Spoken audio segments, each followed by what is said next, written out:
just like hanging out. Here's some BTS. The other day I was doing a scene with Tyler, and he was standing there in the super suit, and he had like this really serious scene, blah blah blah blah blah blah blah blah blah blah, and a fly just Straight on the face. And he went, and he was still talking, did not break.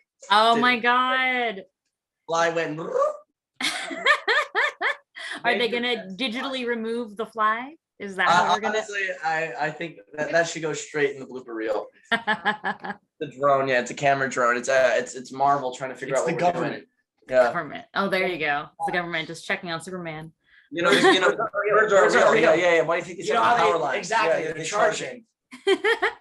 Speaking of Superman, you guys are now, in the midst of filming season 2. How much easier is it for each of you to step into the skin of the Kent brothers? Easy. It's easier for sure. It feels a bit more seamless. It's just like, I get on set and sometimes I don't even really once I know the lines, I don't even really have to rehearse except for during blocking. It's like, I just, I'm kind of one with the character. I know there's certain things, I just know how he's going to say it. I just do. And I have to, but every once in a while, if I don't want to get lazy either, because I want to catch myself. I want to make sure that I differentiate the character from me. I don't want to sound especially if it's a very exposition-y kind of just moving along the plot kind of thing, and just whatever, just setting something up. I want to make sure that I want to throw away the lines. In other words, keep it casual and keep it natural without sounding like myself. So sometimes I'll catch myself if I have to ad lib for something, I'll be like, oh yo, what's up or whatever, and it's like, wait a second, is that the way Jordan would say it, or is that the way Jonathan would say it? So I might change that a bit if it's something no, Jordan just as simple as what.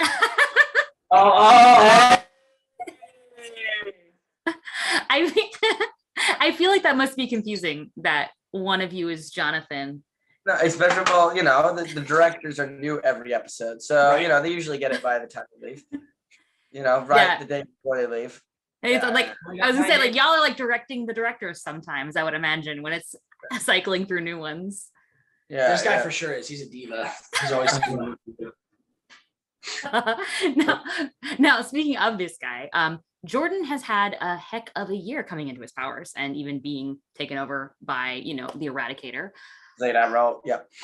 What is he feeling like? How are things different for him coming into the second season? How is his mindset now? He beat Zeta Row, and I think there's a certain amount of confidence that comes with a mental battlefield that you beat. Just like anything else, when generally when you see patients getting patients in remission, even not to take it that far, but patients in remission from cancers that they thought would beat them, they come out of it with this new sense of life and this new purpose. He was taken over by a full-fledged Kryptonian general. You know what I mean? It's no small feat that he ended up beating it with Lois's help. So yeah, you'll expect a certain amount of mental fortitude coming from that. I do believe the social anxiety is still coming into play. It's not something that was exactly cured, but it's not him overcoming the anxiety. It's him overcoming himself, and he did it. As for the skin question, I do have several skins in my closet. You just put a different one on every day just to keep it fresh. Well, the Jordan one's getting a little worn out, so I might have to go get another one. Well, I wish you the best of luck with that. Now, Jonathan has been such an incredible support system for his brother all year long. But at the same time, at least I, as a fan, would have expected Jonathan to maybe get, some powers. I don't know how Jonathan's feeling. Is he getting a little antsy about what his place is, or is he still, keeping up with Lois as the non-powered ones? Without giving anything away, I'll say that this season, there is something that happens, something that occurs in Smallville, that makes Jonathan even a little more antsy about all that, about having powers. What's my place in all this? Can I be as strong as everyone else? I want to keep it. I definitely don't give anything away, but I will say that is even more explored, because I think the thing is, it's his family, so he's not gonna, he's not really gonna feel that jealousy or anything like that. He still feels supported, I think, and he always has, especially by his parents, but especially even more by his brother, I think. And so I don't think that there's any kind of resentment there. There would be no reason to be. I think that Jonathan's a very kind kid and has been raised very well. But when it comes to maybe somebody outside of the family, again, not giving too much away, there could be some feelings there that are going to be explored in season 2. So it's good. It's good. I'll just say that. I'll say that All right, for sure. all right. So again, not stepping into spoilers, but just living frozen in that moment at the end of season 1. After you guys have faced the alternate reality, possibility of Lois's life and family, in addition to her own miscarriage in this world, and then at the end of the season we meet, Natalie for reals. What is that feeling like when you guys see an alternate version of what could have been your sister? That's you. Do you mean as the characters? As the characters, right? Yeah. Yeah. Okay. I mean, I would say a bit of shock. I think a bit of disbelief, but also probably not the craziest thing that our characters have seen. I mean, I think that we very quickly had to adapt in the show, and people do. I mean, people can withstand a serious amount of stress, both mentally and physically. And I think that that's something that's important to keep in mind, even if you are 14, 15 years old. There are people at 15 going through a heck of a lot more than some of us ever will. So, Right. I think that it's important to keep in mind that you do adapt to your environments. And so they have seen a lot of crazy stuff throughout the entirety of the season. And so by the end of it, I think that is a shock, but also something that they're going to get used to pretty quickly, or at least get used to the idea of it. But maybe as far as living with Natalie and John Henry, that's a whole different story. That's Right. definitely going to be a different situation. Oh, that's gonna be fun for me. I love those characters. I can't wait to see them interacting with you guys. But speaking of being 15 and going through things that others might not, I love Jordan and Sarah, while at the same time being like, y'all are 12. What is happening? So can you talk about just the intensity of those feelings, and what you think they really bring out in each other? I think Sarah Cushing, right off the gate, is just the first person that understands Jordan. Mm-hmm. We start off with this character that feels isolated and alone and feels misunderstood, and that's generally why he's so short fused, because he feels cornered. It's like a natural animalistic thing. He constantly feels cornered. He just I think a big theme in the beginning of this season was that Clark was an absent father, even though he was off saving the world. Mm-hmm. He didn't have time for his sons. Sarah understanding Jordan was a giant step towards his character development, and possibly, I think, even could have been bigger than finding out his Kryptonian heritage. He just felt understood by another human being. So, and what Indy and I really wanted to instill, and also Lee Krieger, the director of the first couple episodes that really set the tone for all of this, we really wanted to ensure that these characters are really awkward. And, we're 14 years old, first love situation. And I think the whole time what's going through Jordan's head is like, oh my God, I like this girl so much. She likes me. Oh my God. It's less of like a profound chemistry and more of like a bumbling teenage awkwardness that I think hopefully people just find charming about the whole thing. It is certainly charming, and it does, take me back to the days and you're like, oh my God, I'm gonna be with this person forever after my parents drop us off at the movie theaters. There's definitely we explore that enthusiasm coming into the next season. Exactly. Jordan and Sarah get married season 2. Obviously, yeah.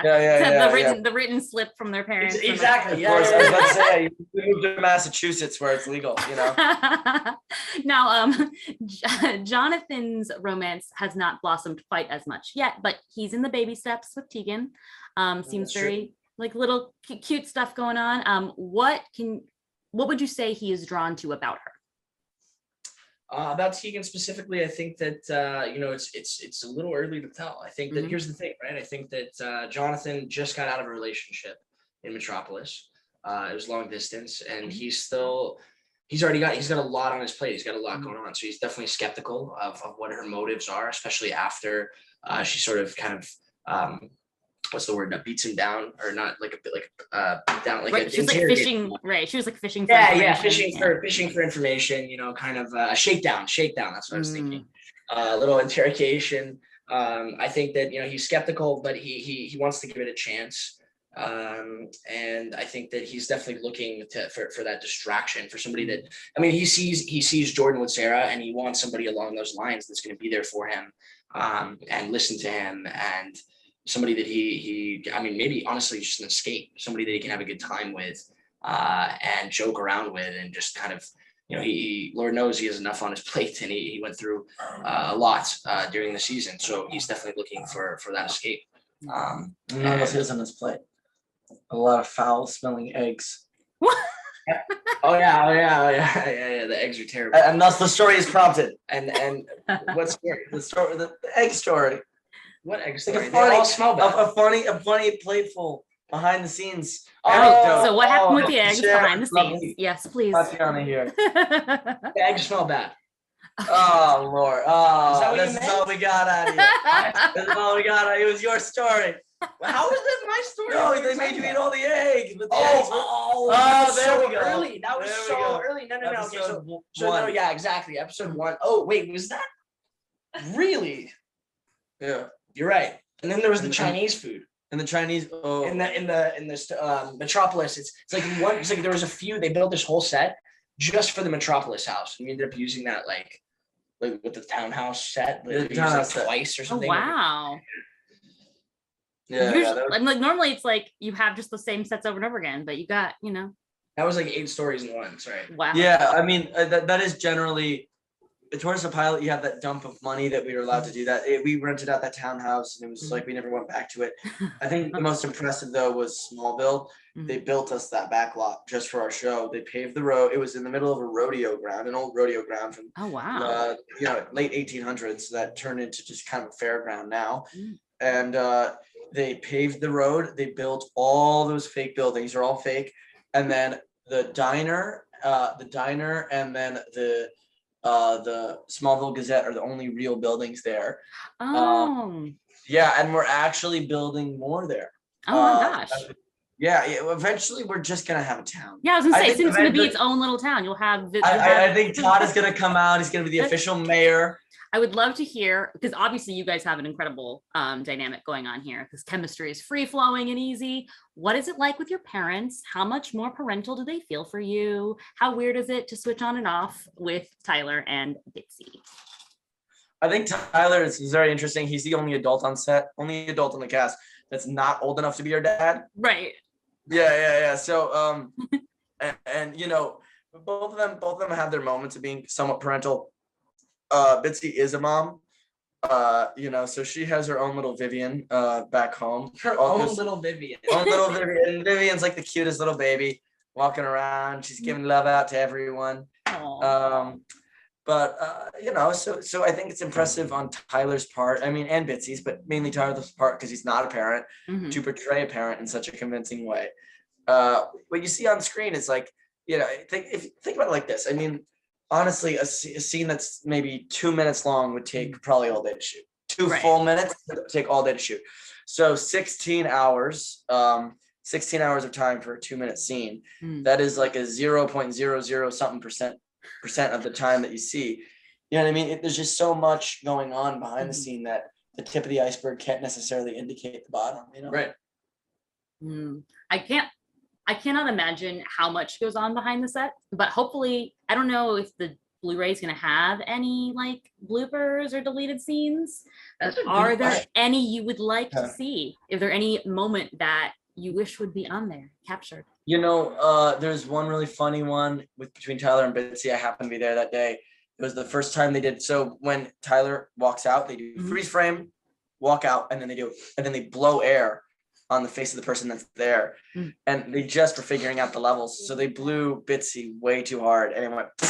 It's also super loud. They give you earplugs, and her hair literally looked like she touched one of those Magneto balls, and it went. Choo!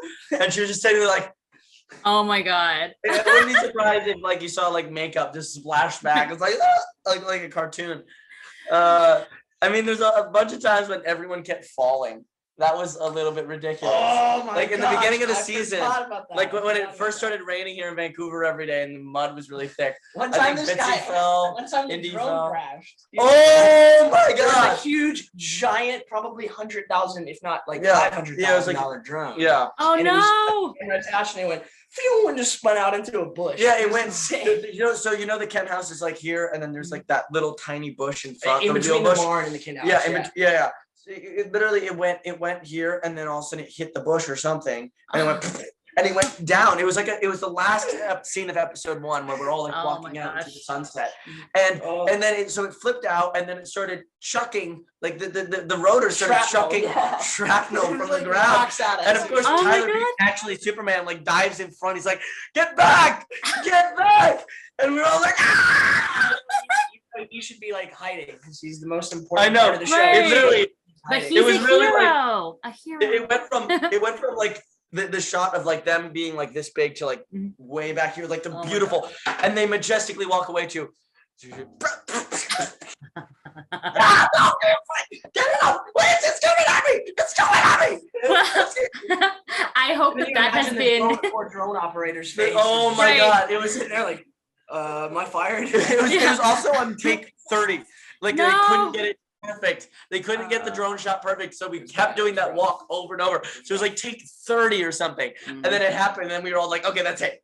That's it." We're like, that's the most perfect it's gonna get. And you know what? The drone taken down by the bush, just like the power of nature. I think that's a good lesson for us all. Man can never overcome nature. Or drones Exactly. can never overcome baseball bats. Well, thank you guys so much. I loved season 1. I cannot wait for season 2, even though I have to wait till like 2022, but that's fine. I am patient. 2022. It's gonna be a great year, Yeah. just like 2020. 2020, take 2. All right, Ah. let's hope You know that's what not I'm the saying? case. Let's hope that's not the case. Oh, okay, good point. All right. Yeah, we don't want that one. 2020 take 2, like redo. Okay, there you go. Yes, let's Better. do it over. Good. again. No, it's gonna be great. It's gonna be It'll be a good just year. like 2020.